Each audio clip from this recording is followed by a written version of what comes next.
Welcome mga brothers sa ating first episode ng Skygo Magnus 200 kung saan ilalabas na nga natin ito dito sa Skygo Subic Zambales branch. Napakasaya nga ng araw na ito dahil matutupad na ang isa sa mga pinapangarap nating motorsiklo na manggagaling sa Skygo Philippines. At syempre pa mga brothers, kung taga dito nga pala kayo sa Zambales area, especially dito sa Subic at Olongapo City, marami pong available unit ngayon dito na pwede nyong pagpilian. Meron nga tayong business type dito na Wizard 125, King 150 at Wizard 175cc. Magnus 200, syempre pa mayroon pa rito nag-iisa. Modern Classic na Earl 175 Special Edition meron din sila. At ang bagong EFI version ng Blink na mayroong 150cc na makina. New colorway nga pala ng KPB 150 meron din dito.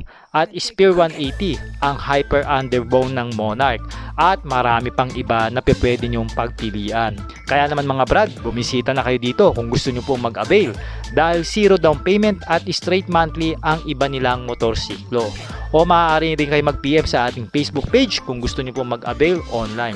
Pwede ko naman po kayo matulungan dyan mga brothers since ahente naman tayo dito ng Skygo at Monarch Motorcycle.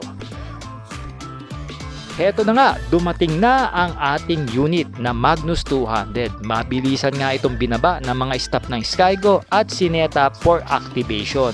Habang sinisetup nga ito mga brothers ay pumirma na tayo ng contract sa Skygo Subic.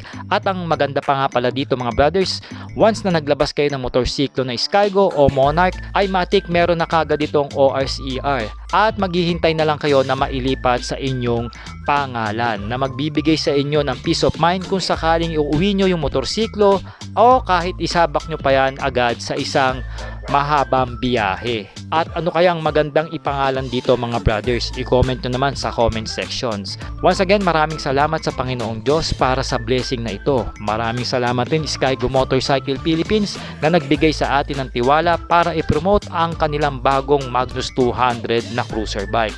At syempre sa inyo mga brothers on the wheel na patuloy na sumusuporta simula pa ng una. At abangan nyo nga pala mga brothers dahil marami pa tayong ilalabas na episode para dito sa ating Skygo Magnus 200. Alright.